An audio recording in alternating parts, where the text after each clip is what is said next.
সাম্প্রতিক সময়ে বাংলাদেশের রাজনীতিতে অন্যতম আলোচিত বিষয়ে পরিণত হয়েছে দুটি দলের এক হওয়ার খবর। সেই দুটি দল হচ্ছে এনসিপি এবং গণ অধিকার পরিষদ। কোটা আন্দোলনকে ঘিরে তৈরি হওয়া দল দুটি এক হওয়া নিয়ে চলছে আলোচনা। সেই সঙ্গে উঠে এসেছে কয়েকটি প্রশ্ন।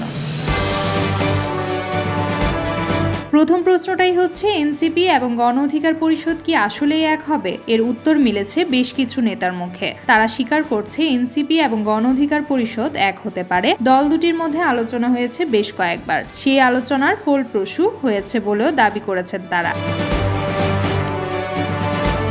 এরপরই আসে আরও কয়েকটি প্রশ্ন। বর্তমানে নুরুল হক নূর গণ অধিকার পরিষদের নেতৃত্ব দিচ্ছেন এবং এনসিপির নেতৃত্ব দিচ্ছেন নাহিদ ইসলাম। যদি দল দুটি এক হয়ে যায় তাহলে সেই নতুন দলের নাম কি হবে? আবার সেই দলের নেতৃত্বই বা থাকবে কে? সেই সঙ্গে অনিবন্ধিত একটি দলের সঙ্গে নিবন্ধিত একটি দল কিভাবে এক হবে, সেই প্রশ্নই উঠে এসেছে।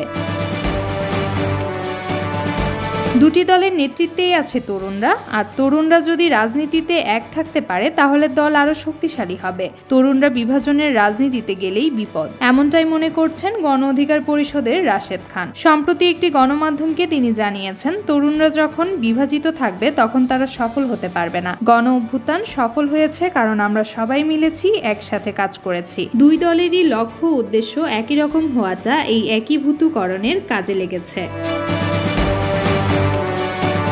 যদি দুটি দল এক হয়ে যায় তাহলে নতুন দলের নাম কি হবে? রাশেদ খান জানিয়েছে, দুটি দলের যে কোনো একটির নাম থাকতে পারে, আবার নতুন নামও আত্মপ্রকাশ করতে পারে। তবে এই দলের নেতৃত্বে নূর এবং নাহিদের নেতৃত্বের শীর্ষে থাকবেন বলেই জানা গেছে। সেই সঙ্গে গ্রহণযোগ্য নেতা যারা রয়েছে তারা থাকবেন সামনের সারিতে।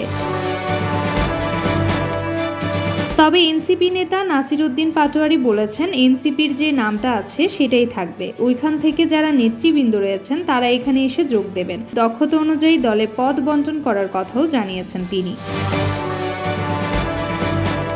তবে বিশ্লেষকরা বলছে, এই দুটি দলের আদর্শই কাছাকাছি। দুটি দল তৈরি হয়েছে কোটা আন্দোলনকে ঘিরে। দুটি দলের নেতাকর্মীদের মধ্যে আদর্শিক মিলও রয়েছে, তাই এক হওয়াটা স্বাভাবিক। হয়তো দুটি দল এক হলে আগামী নির্বাচনে কয়েকটি আসন পেতে পারে, সেই সিদ্ধান্ত থেকেই হয়তো এক হওয়ার সিদ্ধান্ত।